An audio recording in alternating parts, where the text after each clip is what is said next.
first poet laureate for Tennessee. She's Tennessee's Ambassador of Letters and Metro Nashville Davidson County, which is quite an honor. She writes for the newspapers, and she was able to get the word out about the Consortium of Doctors when we met 2007 in Atlanta, Georgia. She did 2 or 3 pages with our photographs when we went to the church at Ebenezer Baptist Church, which was Dr. King's church. We were in our cap and gowns whenever we go to church. Like in the morning, we'll be going, if you want to come and worship with us, we'll be worshiping at 8 a.m. at the First AM Church at 37th and Telegraph. While she's coming to the microphone, I just wanted to let you know about her work, because she is so thorough, and she is a performer, she is an author, and her books are available at the back table. She brought her books, she wrote those books out of a passion for the plight of African American men, and especially young men and older men, and any men at all that are in the African American community. Because so little has been done to show the strength of black men other than in negative ways. And hers is to affirm the things that the strength is all about, that it's not always about this destruction. It has to do with elevation of the spirit of the human potential. And we need that for the men, because so often that has been done deliberately. Dr. Harriet Bias Insigparis.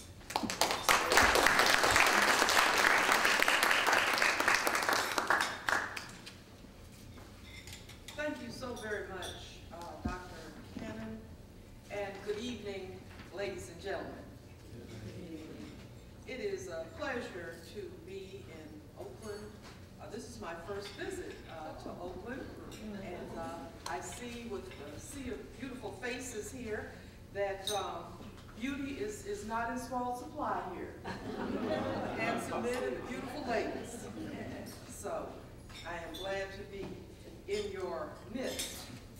As Dr. Cannon was saying, I have a book that I wrote in honor of my father, but as I was writing the book, it occurred to me that there are many other men exactly like my father out there, African American males, who are unsung and anonymous, but who have been in the trenches working hard to help our youth, working hard to preserve the family, working hard to demonstrate to their sons and to their daughters wonderful role models that we can emulate in our lives and try our very best to exceed in terms of their will, their accomplishments, their strength, their conviction, and all of those things that help to make the black community strong.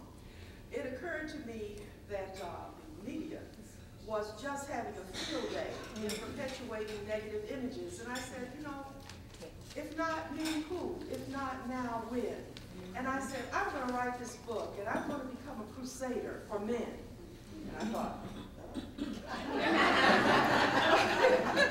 but anyway, I'm on your side, guys, and I'm telling your story, and I'm saying that it is impossible to have remained as a community over 400 years of being ravaged by slavery, Jim Crow, segregation, and all of the kinds of terrible, destructive institutions that have been set upon us, and have our males to be as they are depicted. We have strong black men, and that is why our community has been preserved. Give yourselves a hand, men. And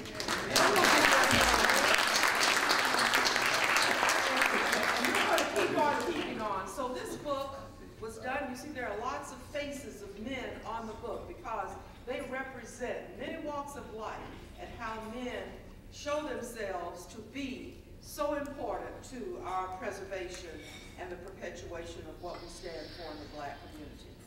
One of the persons who is really standing for and demonstrating to the world that these images were concocted, fictionalized in most cases, and really overdone.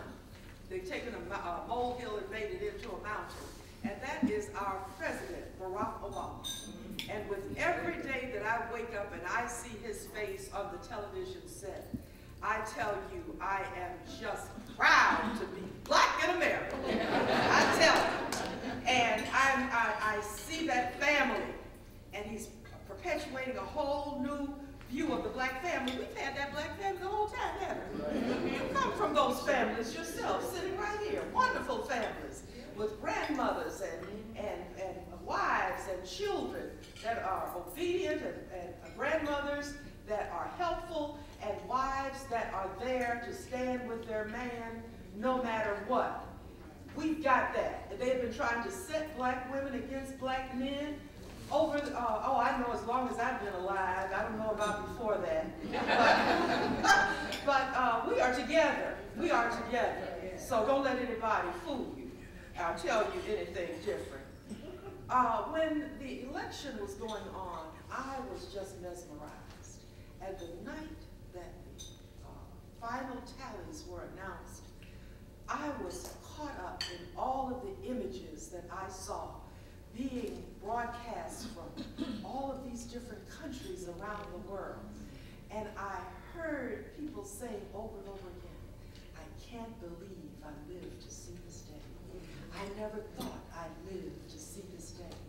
And there were commentators on television that were saying, what is it? Why is this a resounding, echoing theme? What do they mean by that? Well, African Americans know what we mean by that. And I said, I think I can make it a little plainer for everybody else what we mean by that. Because I have been through so many different names in just one lifetime. I've gone from being a Negro, a nigger, a Negro, a colored, an Afro-American, a Black American, an African American. I ought to be confused by that. But if all of this can take place in one lifetime, that means what? Somebody out there is trying to define who we are. But we have to seize this moment, define who we are, and say, this is what we are, this is who we are, this is the name we answer to. So I decided I would write this poem. In fact, I will take that back.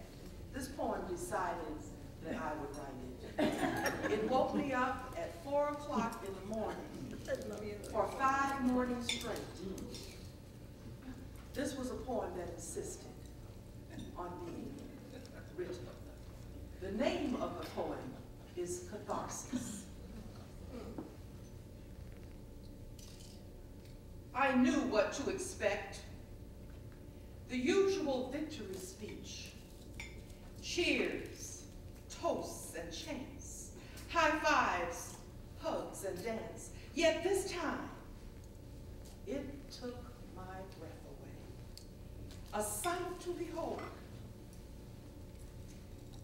Flashing vistas of a world transfixed in the moment, when hope strolled into the spotlight to reclaim it, the people's authority to form a more perfect union.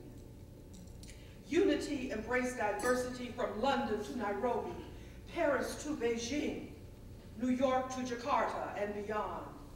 America reborn in the power of the vote to slay that triple-headed demon spewing prejudice, racism, and hate, fueled by its minions, class warfare, fear-mongering, and race bait.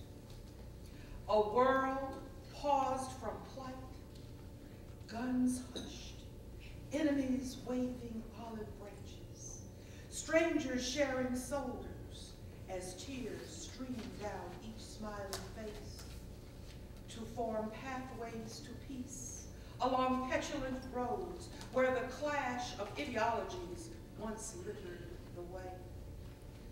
It was a glimpse of all we could be if visionary leadership could prevail in the political will to obey only our better angels, a reflection of God's image. And all I could do was scream a primal wail from the pit of my soul that broke the chains.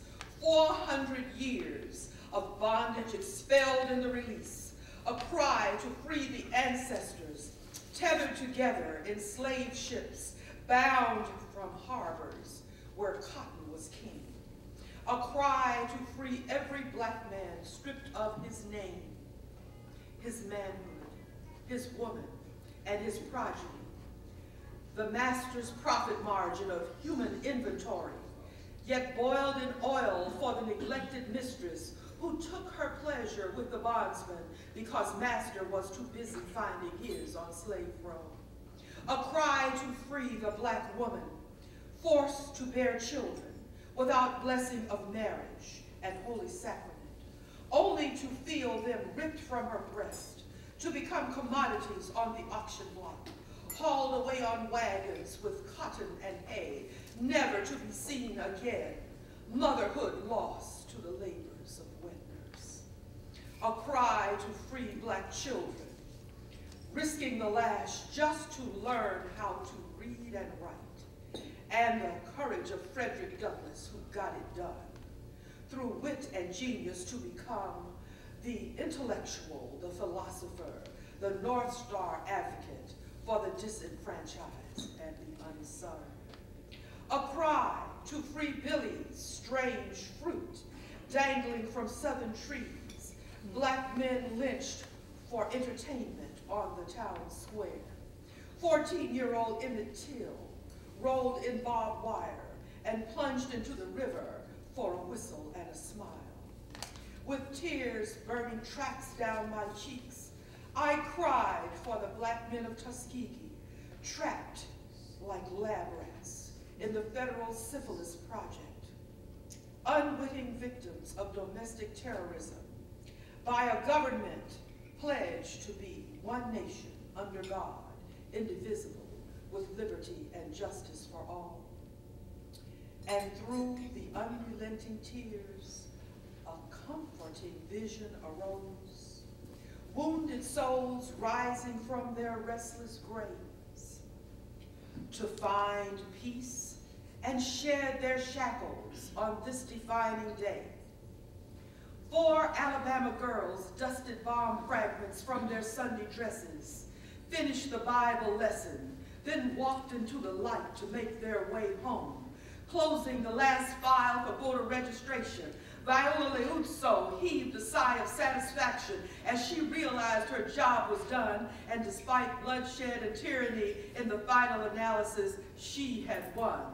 Goodman, Schwerny, and Cheney, vindicated in their sacrifice, saw Fannie Lou Hamer touch her face to find it restored so she could move on to greater causes because she no longer had to be sick and tired of being sick and tired. In the distance, I can see the growing throng gathering from east, west, north, and south. Martin King, Medgar Evers, the Kennedys, Robert and John, Coretta Scott King, Betty Shabazz, and James Byrd, who just needed a ride home. Along comes Nat Turner and the rebel without a cause, chatting with Harriet Tubman, that great trail boss, and Sojourner Truth preaching, "Ain't I a woman?" to amens from Mary Bethune and Marian Anderson, and gallantry from Jesse Owens and Jackie Robinson. The ranks swell with troops taking the hill. Colonel Robert Gould Shaw with the 54th Massachusetts Regiment, waving Sergeant William Carney's Medal of Honor that set military precedent. Men of courage and glory, the unit lives on in legend and story. Yes, they're all there, ancestors on whose shoulders President Obama must stand, spirits reveling in the experiment called the USA, land of hope, promise, and faith in a better day.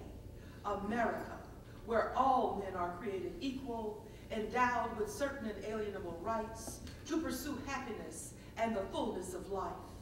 In the reveille and the redemptive catharsis comes the revelation of one exquisite fact.